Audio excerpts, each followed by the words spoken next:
Hey everyone, welcome to episode 226, Lessons for My Dad from Heaven. Welcome to the Harmony in the Home podcast. I'm your host, Kelly Hutchison. I'm a counselor, a life coach, and most importantly, an imperfect mom doing this work right along with you. And my goal on our podcast is to go from chaos to calm, feel less frazzled, and have more fun within your four walls to have more harmony in your home.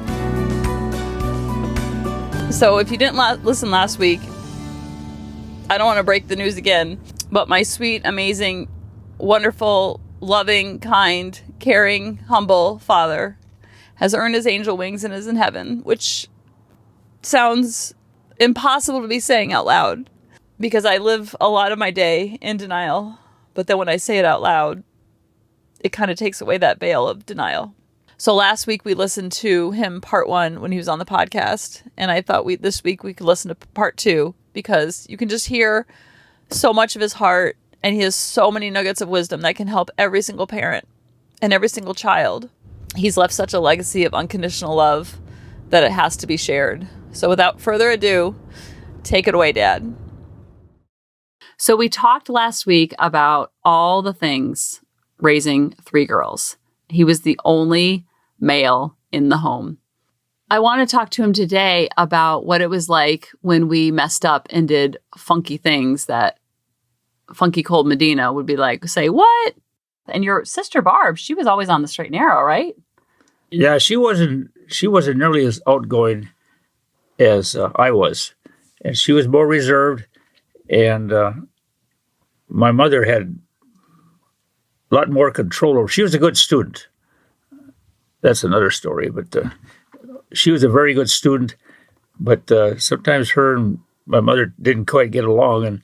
And she kind of suffered through it. And I kind of rebelled. So she got quiet. She got smaller, and then you got more loud about it. I don't know if I should say this or not. Oh, dear. Here we go. Never know what's going to come out of his mouth. My parents, probably before I was born, they went on a trip together. And she came back, and she had this, I'm saying about a 14-inch little green canoe paddle. Oh, dear. Here we go. And so she'd always, I'd be, again, she was asking for stuff that was very normal, but I'd rebel.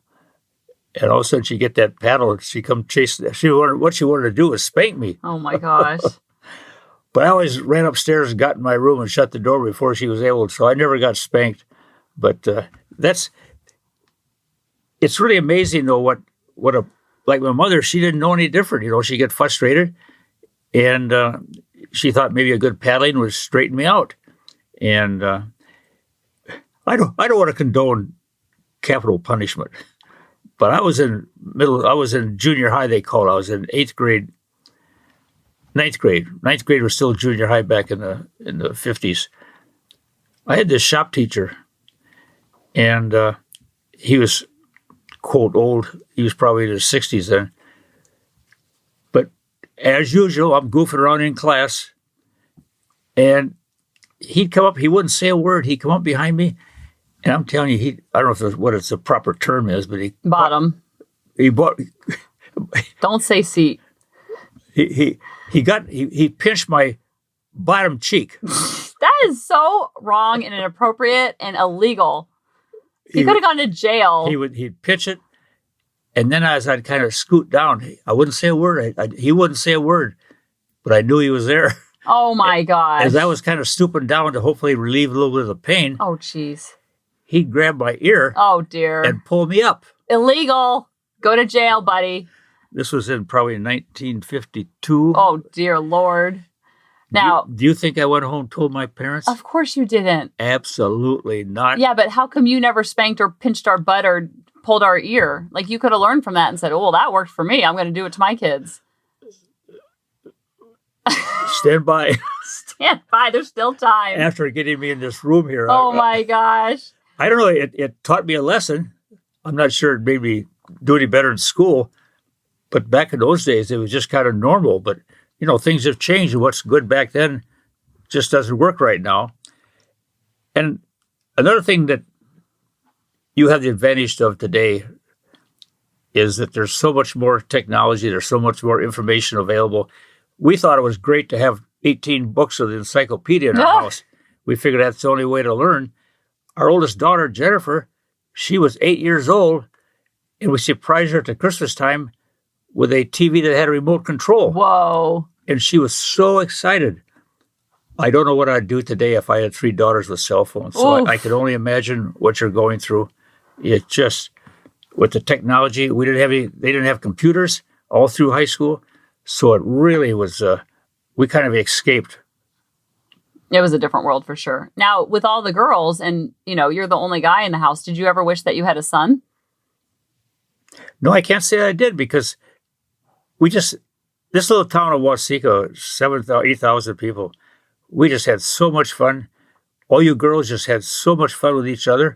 You might have had your squabbles, but it was nothing that's long lasting. And even today, when you 3 are really old. Okay, simmer down.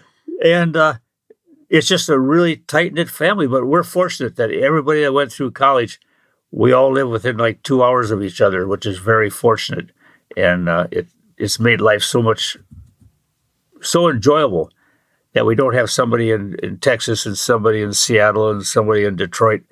And so we had Christmas together, and we're all, we're all within a few miles of each other. So it's just been a real great experience. And that's all by choice too. Because like when I chose to go to college, I wanted a college that was within driving distance and not something that was out of state. So we are all choosing to be close to each other because we feel that nucleus is so powerful and so strong. And it's really great for our kids to be close to their aunts and uncles and their grandparents and their cousins. Like that's really important to all of us. And so I think that's the goal when you're raising children, is that you want them to grow up and still have a very strong relationship with them. Even if they're in another state, that connection, even though they're flown and grown, you still want to have that connection with them, whether they're 2 hours away, 2 minutes away, or 2 plane flights away. You still want that connection no matter where they are. And so, Dad, you have 6 grandchildren, and they span from in their 20s down to Grady, who's the youngest at 9.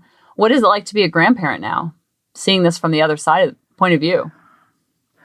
I thought about that, and what I see that I'm so happy about is that all my daughters and their 3 husbands, I think there's only 3. I hope there's only 3 husbands with 3 daughters. Number one priority in their lives is their children. Life revolves around their children, and their children I think they're all 6 are doing very well, but I think it has to do with the commitment that their parents have made to put them such an important part of their life. And that's what's enjoyable for me, is just sit back and watch, because their children are just number one, and that's what's gratifying to me. And that's the way wife and I had about our children, is they were number one. And I think maybe some of that's paying off today. Well, it's the ripple effect, because we don't know any different other than just living and breathing with your children, but not getting lost in your children also. Being able to enjoy them from the sidelines and knowing that they're going to grow and fly away someday, but also enjoying them from a place of just like, there's such miracles, and you gave us, you and Mom both, and David's parents too, and I think my sister's husband's parents gave such an example of family first, family first, family first. So that's all we really know. So going to all the games and supporting them, that's all we really know. So it's just kind of like, now that's all our kids are going to know when they raise their kids. So that's pretty cool. And what do you think you worried about most when we were younger and you were younger, and the day-to-day as you're raising us? What were your biggest fears and worries? Back in those days, like with so little knowledge of, if you want to read something, you got to go to the encyclopedia. Right now, you just click on a website and you learn all about whatever you want to find. A lot of it was just kind of hunt and peck for us. I mean, back in the 50s, my goodness, not 50s, it was actually the 60s. There just wasn't much information around. So I think the experiences that we had from our parents and growing up really helped us get through. But we just had so much fun with the kids, and it just made it easy. We always worried, though, that when they went out, we want to make sure they made it home all right, especially when they got to be teenagers in high school, they go out someplace and I know it hard for us to get to sleep until all of our chickens were back in the roost. It's you just never know what goes on out there, but we've been very fortunate. We've had no catastrophes, and we're really blessed that way. What about when you were mom before you had kids? You were at the fair, and what happened there that kind of molded how you were going to raise children? I'm not sure if we were just married or hadn't been married at all, but we were at the Minnesota State Fair. It's kind of funny. They have this little game or this little arcade where they have this. You look over the railing and down about 2 feet, there's this white card spinning really kind of slow. And you have these ketchup bottles and mustard bottles and stuff, with these different colors. You squirt, and as this thing goes around, it makes kind of a pattern. And this little girl was squirting some stuff, and the mother was there, a little more green, a little more yellow, trying. Even back then, we thought, my goodness, just let the child be a child and do something that gives her a feeling of creativity. Mm-hmm. And yet the mother, she thought she was helping. I mean, you can't blame her. She felt that the best way for that child to succeed is for her to show her how to do everything. And even today, we're going back, God, I don't know, 60 years. Yeah. If we see something, we'll look at each other and say, a little more red, a little more red, a little more green. It just snaps you out of it. It's just something that's stuck with us all this time. It's been a family story. We weren't even alive when it happened. And so whenever one of us gets a little controlling or a little bit like trying to control the raffia too much, we'll just go a little more red, a little more green. And it just snaps you out of it. Like, oh, okay, I'm in ego now. I'm totally in fear. Like, just let go and let God take over. And so that little more red, little more green, even though it happened before we were born, I think it shaped how they raised us. Was like, you paint your own canvas, and we're here to hand you the paints, but in the end, you are in charge of the paints.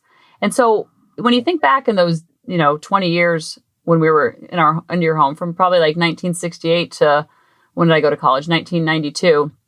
During that time span, what do you think the best part was in the day-to-day of raising us? Why are you laughing? What's so funny? I could say that I'm trying to think, but no. You can't pull a memory. They were so involved with activities at school, or they just, when we moved from one part of Florida to another part, and that was a time when Kelly was going from elementary to middle, Molly's going from middle to high school, and then Jennifer had 1 year left of high school, and it was kind of a challenge. One time there we had 5 cars in the driveway. Oof. And I had a great job for 20 years in Florida. It was a very stressful job, but that doesn't mean it wasn't a great job. I sometimes had trouble absorbing the stress. So sometimes that would come home, and that's why I stuck the bills under the desk. And sometimes it was kind of challenging, but it just seems like girls were our daughters were always so busy, and there's always something going on, and it was just something that we cared about. And so it even though we didn't really have money issues, but it's something that it always came to mind. But it just seemed like it all worked out, and the kids. Like I said, messy bedrooms and spending too much money isn't a big deal. But you said I didn't even know you were stressed at your job until I became an adult and you started talking about the stress that you had and that you took it out on the bills, and that was what you were actually stressed about work, and you took it out on the bills, but you never took your stress out on us, nor did I even know that you were stressed out at work. I just thought you went to your job and you always seemed pretty happy-go-lucky. So I never really felt that. It was a rewarding job. Like I said, it was a great job, great benefits. I don't have any second thoughts at all. But it's just part of maybe like daily living. You have to handle the stress.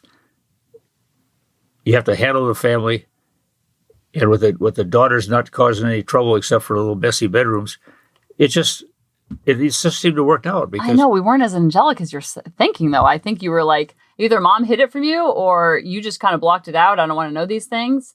Because I felt like, yeah, you worked a full-time job and you were refereeing soccer games and you went for runs all the time. Yeah. I feel like you had a lot going on for yourself, but you always made time for us. I never felt like you were working too much. I never felt you were refereeing too much or running too much or anything. I always felt like you had so much time for us. So how did you manage your time where you were able to balance all those balls in the air? Sometimes you look back and you say, you just have to do what you have to do. And it's not something that you can plan. It's not something you want to put into a hole and forget about it. It's something you have to face. And one thing I thought that you keep talking about this Dr. Chevalier and how she changed your life. And I wish I had that when the kids were growing up. I'm telling you, it's the simplest thing in the world. These kids, they look up at you, and they got those big eyes and Santa's coming and all this stuff. And then they turn right around and they get upset because you give them a spoon instead of a fork. It's just, they got big feelings. And these kids, whether they're 10 or in high school, they have big feelings. They don't know how to deal with them. Right. And so I think what my wife and I did unknowingly is we kept holding the space. We kept holding our hands out, saying, it's okay, we'll get through this. And one case where this kind of... I never know what he's going to say. What are you going to talk about? Molly... oh, dear. Molly had we had a nice red... You're really going to go there? We had a nice Chevy. It was kind of a hot car, 2-door. Had one of these spoilers in the front, where the bumper kind of... And can we cut this part out? So Kelly and her friend, they went for a little ride, which was fine. It was with you, Allison. I know you're listening. We went for a little ride. They went for a little ride. Subway. And when they came back, Molly was getting ready to drive back to Tampa, where she went to University of South Florida. And she comes back, and the spoiler, the car was fine, but the spoiler had a big crack in it. And I said, "What's this?" And of course, I did not fess up. She said, "I don't know. Can't figure out what happened." So anyway, that kind of went by the wayside, and I took the spoiler off, and Molly took the car back, and in the meantime, I bought a new one, and then when she came back, I had it repainted, and then when Molly came back to town, I put it on, but after, I don't know if she told her mother about it or not, but after a while, the truth came out, and would you want to expand on that? Well, I'm wondering why this is coming up when I said, how did you manage to have time for us? And all of a sudden, we're talking about, I felt so much guilt that I was lying about it, so I finally confessed. And again, there was no yelling, screaming, freaking out. It was like, we're really disappointed you made that decision, Kelly. And that was like... I'm holding the space. You were holding the space, yes. We're going to get through this. I fixed the spoiler. It's okay. We all make bad choices. You're not a bad person. Next time, let us know. We're disappointed you made this decision, that kind of thing. So they always were able to hold the space, and they never freaked out over freak-outable kind of things. So that's what I'm always encouraging you to do, is to detach and hold the space and not freak out when they go off on the wrong path, because my dad explains it when he was a kid. And also when we were going down the wrong path, it's just like, it's all going to work out. And these kids don't really belong to us. They're on loan to us from God, from the universe, from the stork, whatever you believe. And so when you just keep your cool and you hold the space, then they're going to learn how to do the same. And then the coolest part is that it's a ripple effect to their own kids when they start raising kids. Because I think you see that with us raising our kids, we're a lot like what you guys were.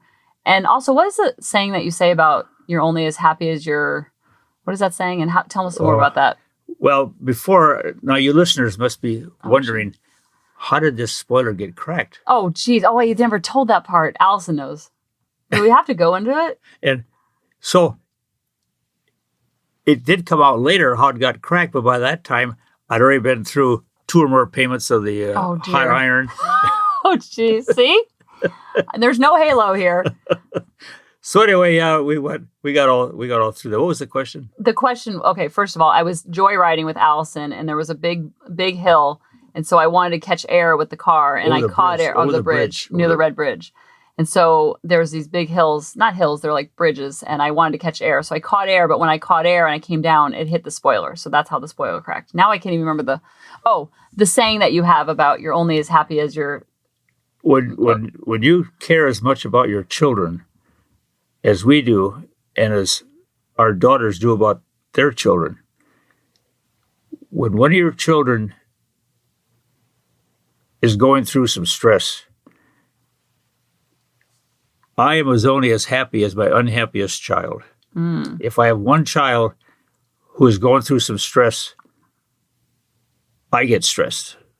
Now, there's not a whole lot I can do about it, but it's just that I care so much about them that if I have one unhappy child, I'm only as happy as that child. So if they're all happy, I'm happy. If even if just one has a problem in their life, I'm concerned about it. And that's kind of what I think my parents and Mary's parents believed, and I know our daughters feel that way too. Yeah, and now you have 6 grandchildren too to worry about also. And I think that you've always been such a good empath that you hold the space, and you and Mom have always been there for us, whether it's in the happiest times or in things that we're going through. And just knowing that we have that support system is so comforting to know. And when they can't even do anything about it, it's just comforting to know that they have that support, because we know that like whenever you're carrying something very heavy, that it helps when you're having other people hold that cross with you and hold that it's a big cross to bear. So when you have other people holding that cross with you, it's a lot more easier to get through, even though there's nothing they can do about it. So just know that you're able to do that for your children, and that also you have people in your life that are doing that for you. So are there any closing words you want to say before we wrap this up, Lenny Lou? I didn't know this would be as enjoyable as it turned out to be. Thank the Lord. I must admit that I have had this scheduled a few times in the past, but with being as clever as I am, I've been able to hold off a little bit. Yeah, you're like a slippery snake. Can't get a hold of you. Oh, we'll do it next time. I'm going to be back in 2 weeks. What about then? Yeah, I live over in Naples, Florida, so I'm about a little over 2 hours away. But this has been quite an experience, and I listen to these podcasts, and I'm amazed how helpful they've been to me.